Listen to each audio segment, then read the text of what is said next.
भागवत महापुराण के 5वें स्कंद का अब हम तीसरा भाग शुरू करते हैं। सुखदेव जी कहने लगे, हे परीक्षित, राजा अग्निर्ध तपस्या करने के लिए वन में चला गया और नाभि आदि उनके 9 पुत्र अपने अपने खंड में धर्मपूर्वक प्रजा का पालन करने लगे। कुछ दिनों के बाद बड़े पुत्र राजा नाभि ने अपनी स्त्री मेरु देवी के साथ संतान की इच्छा से वन में जाकर बहुत दिनों तक श्री नारायण जी का तप किया। फिर वे अपनी रानी समेत अपने घर आकर ब्राह्मणों व ऋषीश्वरों को बुलाकर यज्ञ करने लगे। जब यज्ञ सकुशल संपन्न हुआ तब श्री नारायण जी ने सांवली सूरत मोहिनी मूरत से शंख चक्र गदा पद्म धारण किए, किरीट मुकुट कुंडल वैजंती माला पहने, ताप हरिणी चितवन से मंद मंद मुस्कुराते हुए अग्निकुंड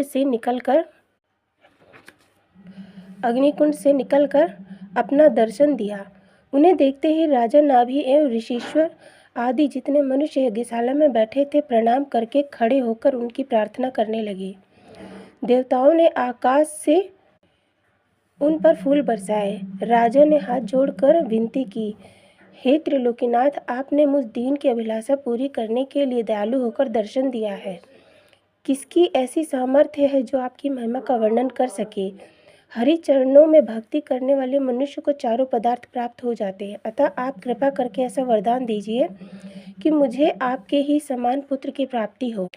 राजा के ये वचन सुनकर भगवान प्रसन्न होकर बोले, हे राजन, तुमने मेरे ही समान पुत्र की प्राप्ति की इच्छा करते हुए ये यज्ञ एवं तप किया है, इसलिए स्वयं मैं ही तुम्हारे घर अवतार धारण करूँगा, क्योंकि मेरे समान इस संसार में अन्य दूसरा व्यक्ति नहीं हो सकता।